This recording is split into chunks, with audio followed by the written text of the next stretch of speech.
ओम शांति। ओम शांति।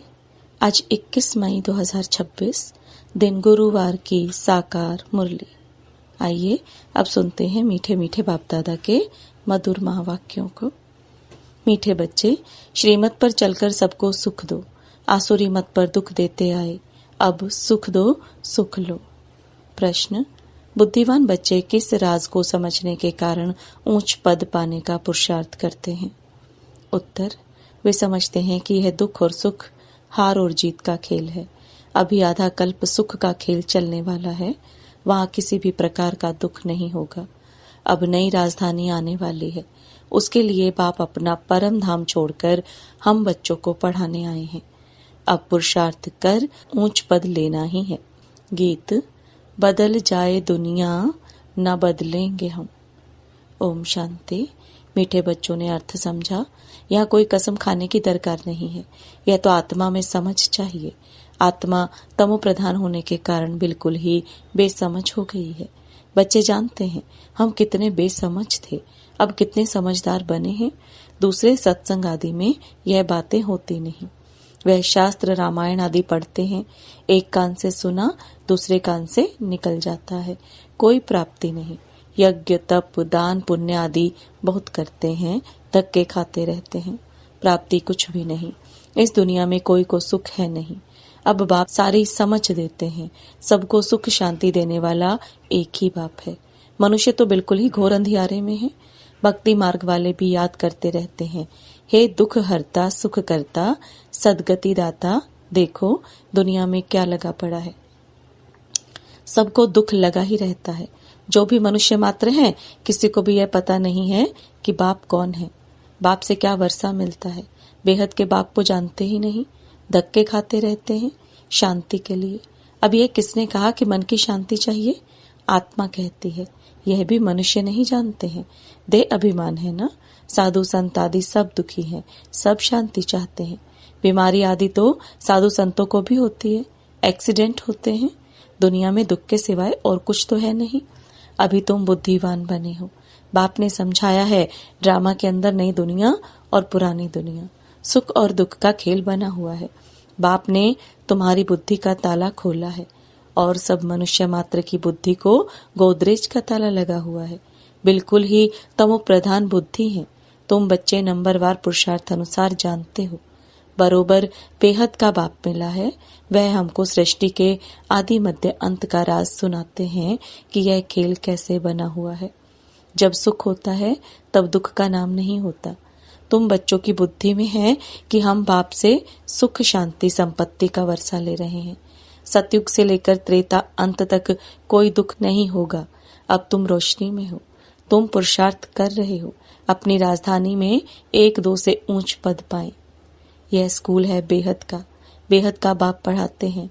तुम जानते हो वह हमारा मोस्ट बिलवेड बाप है, जिसकी अपरंपार महिमा है।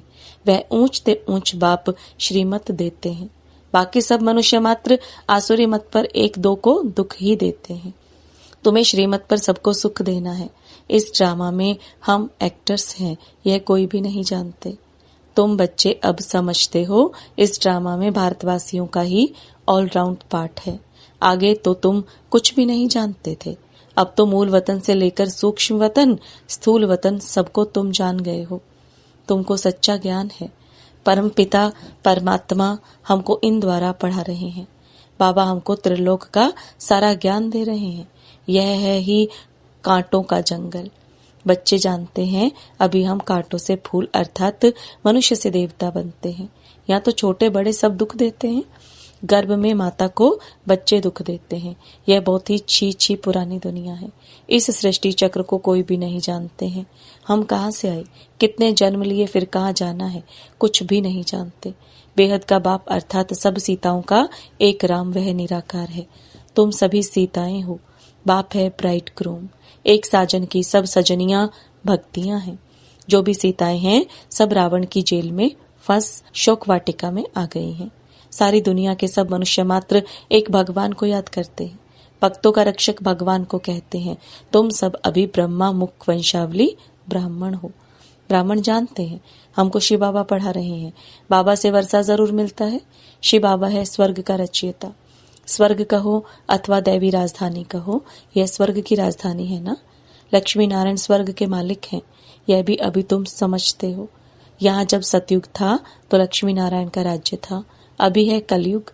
मनुष्य तो बेचारे घोर अंधियारे में होने के कारण कुछ नहीं जानते कि अभी कलयुग का अंत है, विनाश सामने खड़ा है। तुम सब सीताओं का सदगति दाता एक राम है। सीताएं सब दुर्गति में हैं, परंतु यह कोई समझते थोड़े ही हैं कि हम दुर्गति में हैं। अपने साहूकारी का ही नशा है। हमको इतने मकान हैं, इतना धन है, इतने महल हैं, किसी को पता नहीं कि दुख की दुनिया अब बदलनी है। मौत सामने खड़ा है, सब मिट्टी में मिल जाना है। यह जो कुछ पुरानी दुनिया में देखते हो विनाश हो जाएगा। विनाश के लिए पूरी तैयारियां हो रही हैं। यह वही महाभारत लड़ाई है, वही गीता का भगवान है, परंतु बाप की बायोग्राफी में बच्चे का नाम डाल दिया है। अब शिव बाबा तुमको राजयोग सिखला रहे हैं। बड़े ते बड़ी भूल ही है यह है जो भगवान का नाम गुम कर दिया है। तुम बच्चे जानते हो हमको कोई मनुष्य साधु संत आदि नहीं पढ़ाते हैं, शिव बाबा हमको पढ़ाते हैं। वह बाप भी है, टीचर भी है, सतगुरु भी है, सब कुछ है। यह तो नहीं भूलना चाहिए ना। बाप कहते हैं हमारे सब बच्चे हैं, परंतु सभी को थोड़ी पढ़ाएंगे। बाप कहते हैं हम भारतवासियों को फिर से राजयोग सिखाने आए हैं। भारतवासी स्वर्गवासी थे, हीरे मिसल थे, अब कौड़ी मिसल बन पड़े हैं। घर में कितनी अशांति है। कहते हैं बाबा हमको क्रोध आता है, बच्चों को मारना पड़ता है, डर लगता है। हमने 5 विकार शिव बाबा को दान दे दिया है, फिर हम यह क्यों करते हैं।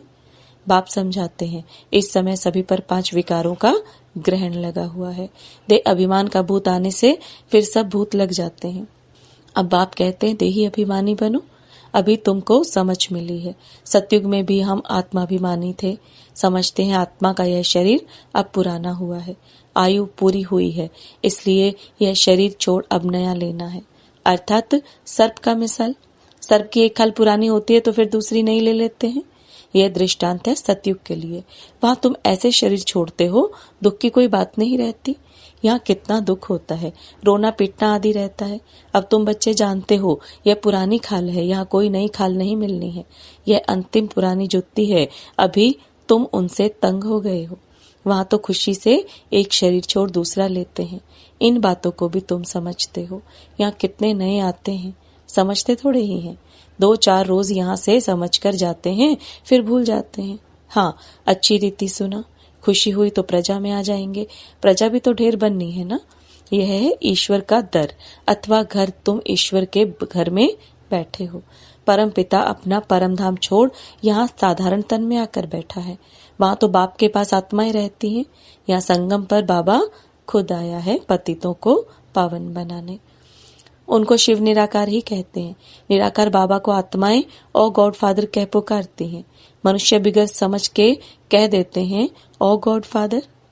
इन लक्ष्मी नारायण को भी यूरोपियन लोग भगवती भगवान कहते हैं। इन्हों को ऐसा किसने बनाया। इन देवताओं को कहते हैं आप सर्वगुण संपन्न 16 कला संपूर्ण हो, फिर खुद को क्या कहते हैं। यह नहीं जानते कि यह भी मनुष्य हैं। भारत में ही राज्य करके गए हैं, उनके आगे जाकर महिमा गाते हैं। अपने को नीच पापी कहते रहते हैं। श्री कृष्ण के मंदिर में भी जाकर महिमा करेंगे, शिव की यह महिमा नहीं करेंगे। उनकी महिमा अलग है। अक्सर करके शिव के पास जाते हैं तो कहते हैं भर दो झोली, फिर कह देते हैं वह भांग पीने वाला है, धतूरा खाने वाला है। अरे वहाँ भांग धतूरा कहाँ से आई, कुछ भी समझ नहीं। मांगते रहते हैं पति चाहिए, यह चाहिए। दीपमाला पर भी लक्ष्मी का आवाहन करते हैं। वह है कौन ये किसी को भी पता नहीं। 8-10 भुजाएं कभी होती हैं क्या। ये चतुर्भुज रूप दिखाते हैं क्योंकि प्रवृत्ति मार्ग है। उनका नाम विष्णु रख दिया है। लक्ष्मी नारायण तो सतयुग में रहते हैं। मनुष्य को यह पता नहीं कि विष्णु के 2 रूप लक्ष्मी नारायण द्वारा पालना होती है। चित्रों में लक्ष्मी को 4 भुजाएं दे देते हैं। 4 भुजा वाले को बच्चा होगा तो उनको भी 4 भुजा होनी चाहिए। कुछ भी समझते नहीं है। तुम अभी समझते हो बाबा जब तक नहीं आए थे तो हम भी कुछ नहीं जानते थे। अभी सारे विश्व के आदि मध्यांत को जान गए हैं। बाप आकर पतित दुनिया को पावन बनाते हैं, बुलाते भी हैं हे पतित पावन आओ। अब परमात्मा कैसे आए। कैसे आकर पतितों को पावन बनाए। बाप कहते हैं 5000 वर्ष पहले हमने दैवी स्वराज्य बनाया था, फिर तुमने 84 जन्म कैसे लिए। यह समझ आगे तुम्हारी बुद्धि में बिल्कुल नहीं थी। इस ब्रह्मा को भी पता नहीं था राधे कृष्ण लक्ष्मी नारायण की पूजा करते रहते, परंतु यह भी पता नहीं कि राधे कृष्ण ही स्वयंवर के बाद लक्ष्मी नारायण बने हैं। इसलिए प्रिंसेस राधे प्रिंस श्री कृष्ण कहा जाता है। स्वयंवर के बाद महाराजा महारानी बनते हैं। यह जो खुद बन रहे हैं उनको भी पता नहीं था। बल कोई को दीदार भी होता है, परंतु कुछ भी समझते नहीं। फिर भी भक्तों की भावना अल्पकाल के लिए पूरी करने मैं साक्षात्कार कराता हूँ। यहाँ तो ध्यान दीदार की बात ही नहीं। बाप तो समझाते हैं साक्षात्कार में माया प्रवेश कर लेगी तो तुम पद भ्रष्ट हो पड़ोगे। बहुत आकर कहते हैं हमको शिव बाबा का साक्षात्कार हो। अरे तुमको समझाया जाता है फायर फ्लाई कितना छोटा होता है, आंखों से देखा जाता है। आत्मा तो उससे भी छोटी बिंदी है। जैसे आत्मा है वैसे ही परमात्मा का रूप है। साक्षात्कार भी होगा तो उसी छोटी बिंदी का होगा। यह तो छोटी सी बिंदी है जो भ्रुकुटी के बीच में रहती है। आत्मा का साक्षात्कार हो तो भी समझेंगे कुछ नहीं। तुम बच्चे जानते हो अभी हम शिव बाबा की संतान हैं। सब ब्रह्मा कुमार कुमारियां शिव बाबा से वर्षा ले रहे हैं। हमारी एम ऑब्जेक्ट ही यह है। स्टूडेंट है ना, तुम कहते हो बाप से सहज राजयोग सीखने आए हैं। यह एम ऑब्जेक्ट है, यह बच्चों को भूलना नहीं चाहिए। भक्ति मार्ग में भक्त लोग देवताओं के चित्र साथ में रखते हैं, फिर तुमको यह त्रिमूर्ति का चित्र पॉकेट में रखना चाहिए। इस शिव बाबा द्वारा हम यह लक्ष्मी नारायण बन रहे हैं।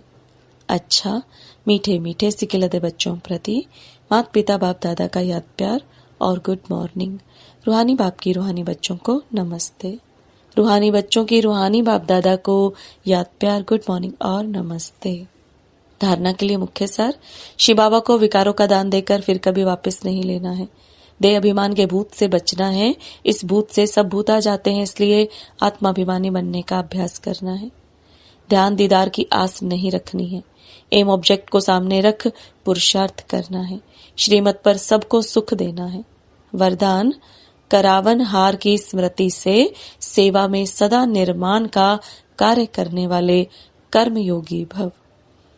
करावन हार की स्मृति से सेवा में सदा निर्माण का कार्य करने वाले कर्मयोगी भव। अब बाप दादा के वरदान को विस्तार में समझेंगे। कोई भी कर्मयोगी की स्टेज में परिवर्तन करो। सिर्फ कर्म करने वाले नहीं, लेकिन कर्मयोगी हैं।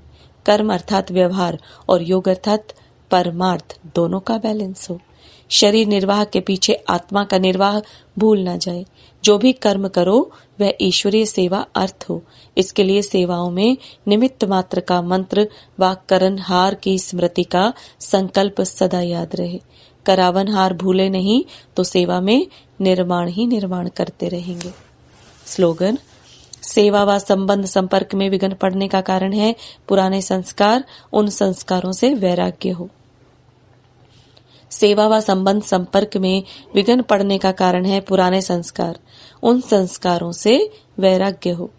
ये अव्यक्त इशारे सदा अचल अडोल एक स्थिति का अनुभव करो। सभी से श्रेष्ठ तख्त बापदादा के दिल तख्त नशीन बनना है, लेकिन इस तख्त पर बैठने के लिए पहले अचल अडोल एक रस स्थिति का तख्त चाहिए। एक रस स्थिति के तख्त पर तब स्थित रह सकेंगे जब अकाल तख्त नशीन बनने का अभ्यास होगा। जैसे वह तपस्वी सदैव आसन पर बैठते हैं, ऐसे आप अपनी एकरस आत्मा की स्थिति के आसन पर विराजमान रहो। इस आसन को नहीं छोड़ो, तब सिंहासन मिलेगा। ओम शांति। Om Shanti.